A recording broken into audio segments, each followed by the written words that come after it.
Hola, soy Marta Caballero y este es nuestro podcast Confesiones a los 40. En este episodio, el coronavirus.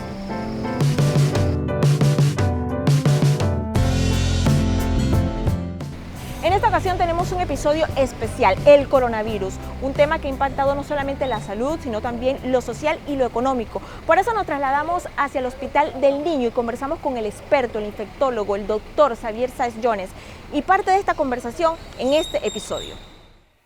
El virus inicialmente se llamaba nCoV, o sea, novel, de nuevo, coronavirus.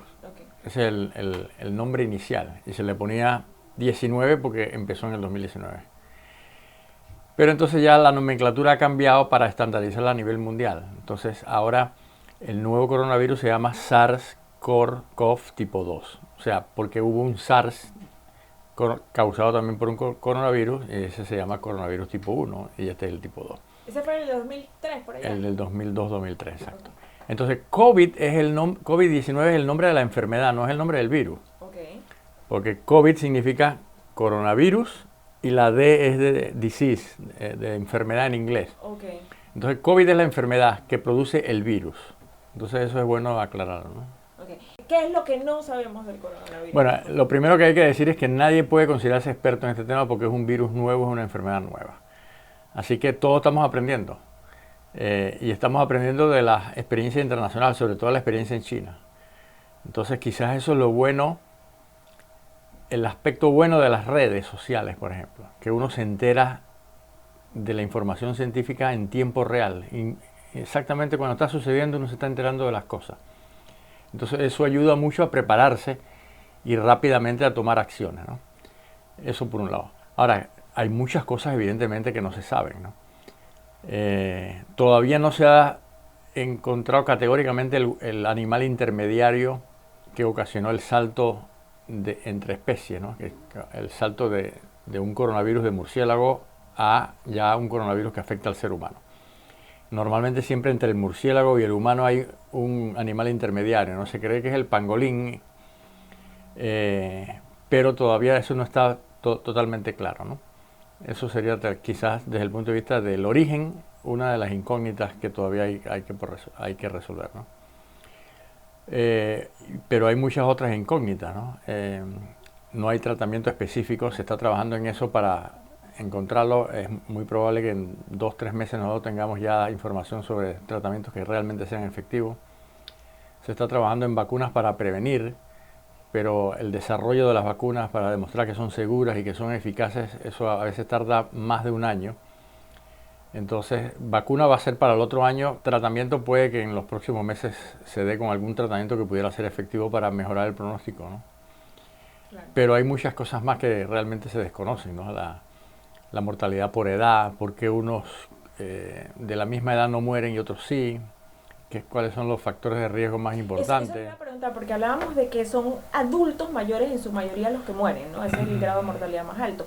Pero también buscando información de esto y leyendo, vi un caso cero en un lugar, ahorita no recuerdo el lugar, y decía que era un tipo incluso en los 40 años, atlético, joven. Lo que sí decía mucho era que cuando se fue a atender, él se negó a quedarse en el lugar, o sea, tenía los síntomas, le dijeron quédate y no se quedó, se retiró. Entonces ha sido como el caso de que no era el típico adulto mayor al que ahorita mismo está saliendo del cuadro, pero estuvo muy delicado. Entonces, sí, digo, las estadísticas son claras en mortalidad. Por ejemplo, por arriba de 60 años ya es 3 veces más que por debajo de 60. Pero se han dado casos de muertes de 30 a 40 años, ¿no? Todavía no se da casos de muertes en pediatría, en niños. Todavía no se ha reportado. Pero sí, evidentemente alguien que no tenga factores de riesgo y que sea menor de 50 pudiera morir, pero es muy bajo el porcentaje, ¿no? Y eso quizás se debe a que a lo mejor tiene algo de fondo que no se le ha detectado, o que se expuso a una demasiada cantidad de virus por un contacto íntimo con alguien. Y entonces, claro, a mayor cantidad de exposición también la severidad puede ser mayor, ¿no? O sea, hay diferentes factores que pueden explicar algunas cosas, ¿no? Pero volviendo al tema de qué no se sabe, por ejemplo, si este virus produce inmunidad permanente o si la persona puede reinfectarse nuevamente. Eso no se sabe. Eso hay que esperar tiempo para saberlo. Y no se sabe, por ejemplo, por qué algunos pacientes que ya se han recuperado o parece que se han recuperado tienen una especie de recaída. Si es recaída o es reinfección, eso todavía no se ha dilucidado adecuadamente, ¿no? O sea que hay muchas cosas realmente que no se saben, ¿no? Eventualmente se sabrán, pero hay muchas incógnitas, por supuesto. ¿Cuál te diría, y esto se lo pregunto en términos de información, en términos del mismo virus, la diferencia entre lo que usted señaló, lo que se vivió, la pandemia del H1N1 en el 2009 creo que fue, y lo que estamos viviendo ahorita mismo? Bueno, hay varias diferencias, ¿no? El virus H1N1 porcino, que a propósito se originó, el primer caso fue en California, no fue en China, ¿no? Porque hay mucho racismo en ese sentido de que China, pero hay muchos microbios que se originan en otras partes y se exportan, se diseminan, ¿no? Los virus de influenza son mucho más conocidos que los coronavirus. Entonces hay mucha información científica sobre los virus de influenza que permiten actuar más rápido. Eso sería un primer aspecto. El segundo aspecto es que los virus de influenza tradicionalmente afectan tanto niños como adultos, incluso embarazadas, y esos son grupos de riesgo. Este virus de coronavirus afecta principalmente en severidad a adulto mayor con alguna patología de fondo, pero ha respetado a embarazadas, ha respetado a niños. Entonces esa es otra consideración importante. Otra consideración es que para virus de influenza ya se sabe cómo hacer vacunas rápidamente. Ya están todos los mecanismos científicos para generar vacunas inmediatamente. De hecho, la vacuna contra el H1N1 se generó inmediatamente, básicamente. Para este, como es un nuevo virus, eso va a tardar. Entonces, lo otro es que la letalidad o la tasa de mortalidad por el H1N1 fue alrededor de 0.2, 0.3%. Normalmente la influencia estacional es alrededor de 0.1%. Este virus, las cifras que están más estimadas, más calculadas, son alrededor del 1%. O sea que si tú 1% versus 0.2, estamos hablando de que este coronavirus es 5 veces más peligroso que el H1N1. Entonces hay diferencias y hay similitudes, ¿no? Pero evidentemente a veces no se puede comparar un virus con otro porque hay particularidades que son completamente... Y digamos, en el tema de información, yo creo que sí lo que ha jugado un papel importante aquí, a diferencia del otro, es que no había esta cantidad, este bombardeo que tenemos, por ejemplo, que ahora tenemos redes sociales, muchísimo más, la gente tiene mucho más posibilidad de escribir o de informar o desinformar. Claro, las redes sociales para bien y para mal han impactado notablemente, ¿no? Para bien porque uno consigue información en tiempo real rapidísima y se comunica incluso con gente a nivel internacional que ya tiene experiencia, entonces ya la preparación sanitaria puede ser mucho más rápida. Ese sería un aspecto importante de lo positivo de las redes sociales. Y lo negativo es toda la paranoia y el pánico que se crea con noticias falsas, que la verdad que asusta a la gente, ¿no? Entonces, el impacto de las redes sociales ha cambiado un poco todo el escenario de pandemias y de epidemias, ¿no? Ahorita mismo, sé que hay varias etapas. Nosotros estamos en la contención, la mitigación comunitaria. ¿Cuál es? Estamos en las dos. En las dos, okay. Porque la contención es tratar de que no haya progresión del brote, detectando el caso, buscando los contactos, aislamiento, etcétera, ¿no? Pero la mitigación es mitigar el riesgo, y el riesgo no solamente es sanitario, o sea, el riesgo en mortalidad y en utilización de recursos en hospitales, etcétera. El riesgo también es económico, el impacto económico, o sea, que hay que mitigar todo eso. Entonces estamos ya en una fase de contención y de mitigación. Y apenas se demuestre que hay transmisión comunitaria sostenida en el país, las medidas de mitigación van a ir escalonadas a ser mucho más rigurosas que las que actualmente hay, que ya de por sí son bastante fuertes. Y se ha visto que esas medidas de mitigación, cuanto más temprano se hagan durante ya la presencia del virus en un país, son mucho más efectivas en tratar de aplanar la curva y que el pico de máximo se postergue un poco precisamente para que no haya sobrecarga de los sistemas sanitarios, de las camas hospitalarias y que no podamos manejar la situación. Claro, eso sería lo difícil y digamos lo más importante en este momento, que no sé, porque los casos usted dice se van a seguir dando, o sea, Sí. no, eso es una realidad. Al final el número de casos infectados en el país va a ser el mismo, independientemente de lo que hagamos. Lo que se hace, lo que se quiere hacer es que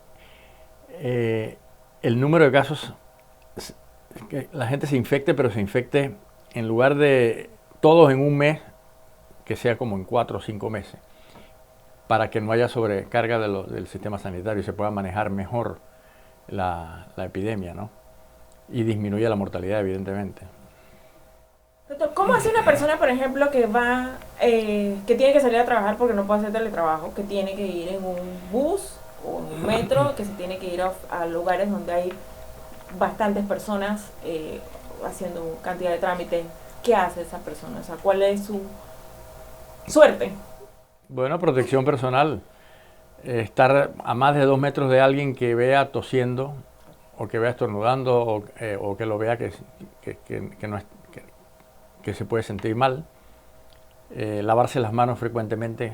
Cada vez que yo toco un objeto, una manigueta de una puerta, una baranda, cualquier cosa, lavarse las manos inmediatamente antes de llevarse la mano a la cara, porque si el virus está en las manos, al yo llevármelo a los ojos, a la nariz y a la boca, ahí es que entra al sistema, al cuerpo humano y empieza todo, ¿no?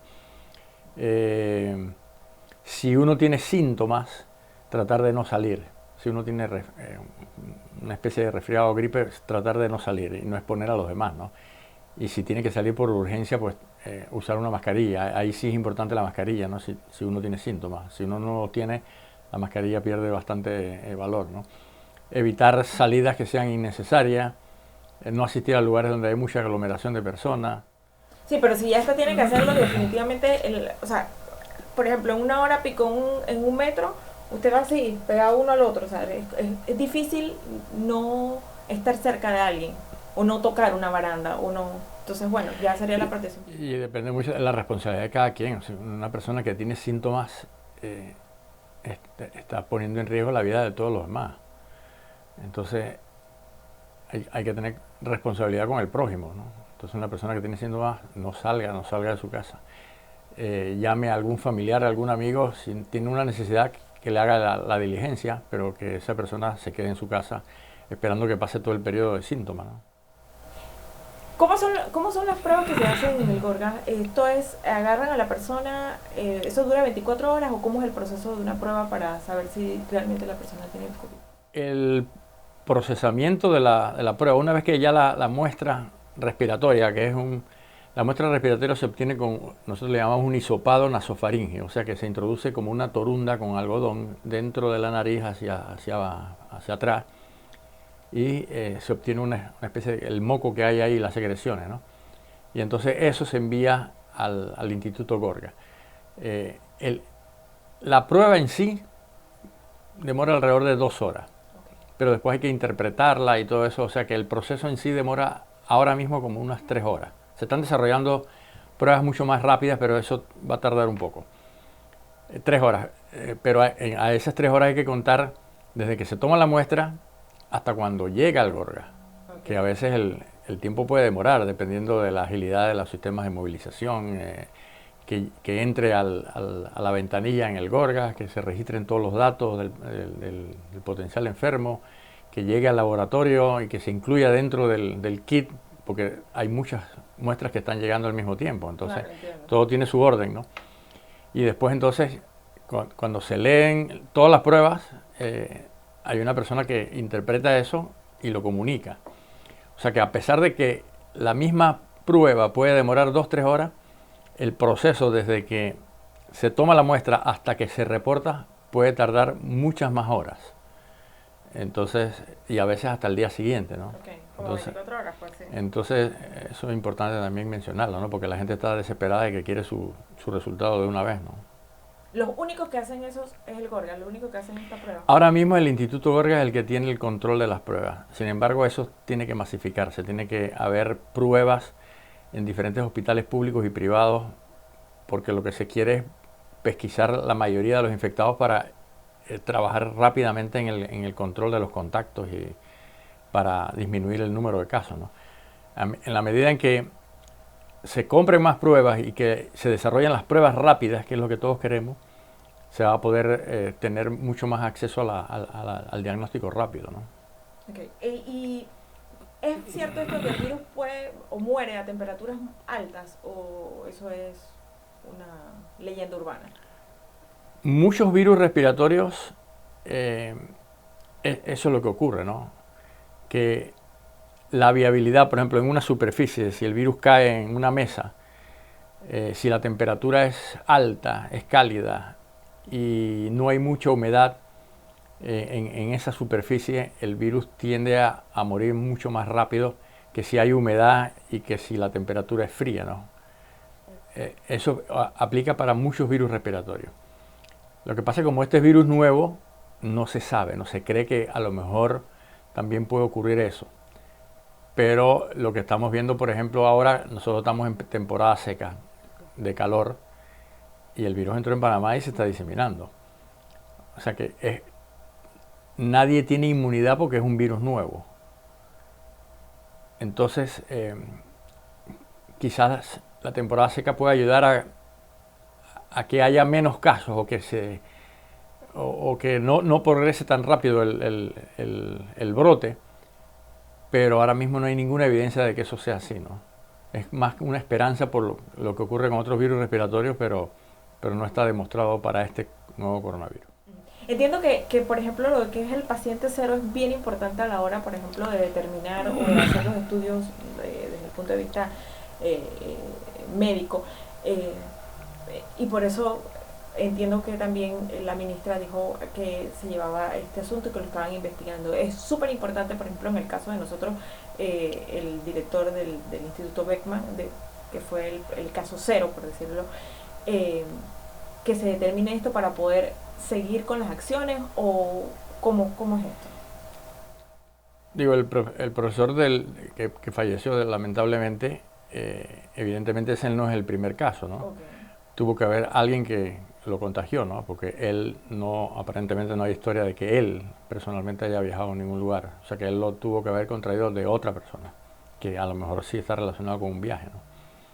Así que, y ese dato es importante no tanto para el manejo individual de alguien.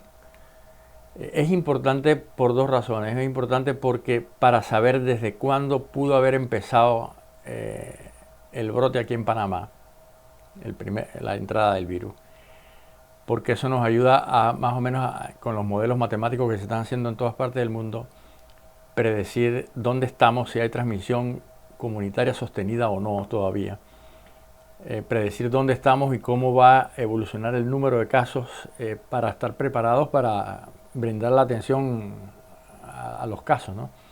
Y también es importante para saber qué medidas de mitigación van a ser implementadas y con qué rapidez. Porque, como ya dije, las medidas de mitigación son escalonadas y dependen de la situación, ¿no? Si la situación solamente es que tenemos vínculos de viaje y todavía no tenemos transmisión sostenida, las medidas de mitigación son quizás un poco más leves y no tan rigurosas, pero si hay transmisión sostenida, las medidas de mitigación tienen que ser contundentes, sumamente contundentes. Mucho más de lo que están ahorita. Incluso más de lo que están ahorita, exacto. ¿Qué cosas más se podrían restringir? O sea, no ir más al trabajo. Claro, que las empresas utilicen el teletrabajo, que solamente el personal muy esencial asista con todas las protecciones debidas, tanto personales como de grupo. Las escuelas cerradas no solamente por 14 días, sino a lo mejor por más tiempo. O sea, hay medidas que pueden ser todavía más rigurosas, ¿no? Cancelación de todo tipo de reuniones, no solamente ya de ferias o de acontecimientos deportivos, sino de todo tipo de reuniones. Y trabajar más por la vía tecnológica, ¿no? Por el Skype, por todo este tipo de cosas, ¿no? Una otra pregunta que le voy a hacer sé que está restringido, y esto cuando estaba haciendo preguntando a la gente que podía preguntar, o sea, cuáles podrían ser las preguntas que se área, no te puedes, lo ideal o lo que se viene aconsejando incluso antes de que el virus estuviera en nuestro país era no abrazos, no saludos como nos acostumbramos a saludar la gente. En este tema también incluye las relaciones sexuales. Bueno, no se ha demostrado, no hay evidencia de que este virus se transmita a través de la vía sexual, ¿no? Pero sí se transmite por la cercanía de una persona que tenga síntomas. Evidentemente, si una persona tiene síntomas, pues es mejor abstenerse de tener relaciones con esa persona porque puede haber contacto estrecho, ¿no? Por la vía respiratoria, ¿no? Pero por la vía sexual no se ha demostrado que este virus se transmita. Así que esa no es una vía de transmisión, ¿no? ¿China superó la crisis o he escuchado mucho de esto, que ya China superó? Ya China está saliendo de la crisis. Ya el número de casos es mínimo diario comparado con ahora en el mundo ha crecido. Ahora el problema ya es internacional, ya no es un problema ya de China, ¿no? Y las medidas en China fueron extremadamente rigurosas. Quizás en un país socialista es mucho más fácil obligar a la gente a retenerla y a guardarla, ¿no? Que en nuestros países más demócratas en que a veces es difícil hacer las cosas de forma así masiva, ¿no? Pero China ya está saliendo del problema. No sabemos si eventualmente puede nuevamente regresar, porque no se sabe si hay recaídas y no se sabe. Cuando nuevamente venga la temporada de invierno de ellos no se sabe si puede haber un segundo pico. Pero ahora mismo están saliendo de la crisis. Por lo menos los hospitales ya están vaciándose. Ya no es una cosa de sobrecarga del sistema sanitario, ¿no? Y algunas medidas incluso de escuelas o de trabajo ya han sido flexibilizadas. Ahora el problema lo tenemos en nuestros países. Claro.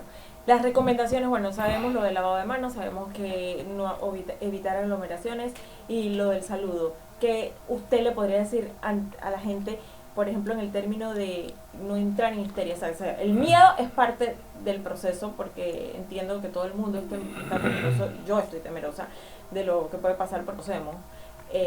Pero ¿cuál sería la recomendación en este sentido? Bueno, hay que preocuparse y hay que protegerse y proteger a los demás. La preocupación es importante para que la gente tome conciencia de que hay que hacer algo para tratar de evitar que esto se propague y evitar que afecte a la gente que se puede morir. Entonces, definitivamente que hay que preocuparse. No en exceso a una paranoia, porque cuando uno está en paranoia o en pánico, la verdad que no piensa adecuadamente y el estrés deprime incluso el sistema inmunológico. Entonces, cuando uno está estresado, está en pánico, puede incluso ser más vulnerable a las enfermedades, incluyendo estas. Entonces hay que tratar de llevar la vida lo más normal posible dentro de las limitaciones y proteger a la gente que realmente puede fallecer, ¿no? Entonces evitar los besos, evitar los saludos de mano, mantener esa distancia y tratar de que los padres y los abuelos estén realmente protegidos porque ahí es donde puede ocurrir la muerte, ¿no? Entonces hay que tomar conciencia del asunto, no solamente con uno, sino con los demás, ¿no? ¿Qué hace el doctor, por ejemplo? Porque la gente piensa que usted es como es el especialista, usted no tiene ni temor, está muy bien y no le preocupa nada. No, claro que estoy preocupado. No estoy en pánico, pero estoy preocupado. Además, tengo triple riesgo. Edad, condición de trabajo, que es médico, y además hombre, porque se ha visto que los hombres tienen mayor severidad que las mujeres. Así que yo por eso he instruido claramente a mis hijos. Lávense la mano cuando entren aquí. Si están con síntomas, vamos a tener que estar en distancia. Y no frecuentar ahora mismo lugares donde haya aglomeración, evitar ir a las discotecas, al casco antiguo, evitar el contacto con muchas personas. Si ven a un amigo que está tosiendo, alejarse e incluso ayudarlo y decirle: tú no debes estar saliendo, quédate en tu casa. Así que las personas de mayor edad tienen que preocuparse realmente y asegurar que el virus no entre en la casa. Eso es sumamente importante, ¿no? Claro. Es tiempo de preocuparse, pero también de ocuparse y protegerse. Esa reflexión nos la deja el doctor Xavier Sáenz Jones, a quien agradecemos el tiempo que le dedicó a este nuevo episodio de Confesiones a los 40. Así ponemos punto final a este nuevo episodio de Confesiones a los 40. Recuerde que puede escucharnos a través de la plataforma de Medcon Go y también una versión audiovisual en el canal de YouTube Confesiones a los 40. Los espero. Hasta la próxima.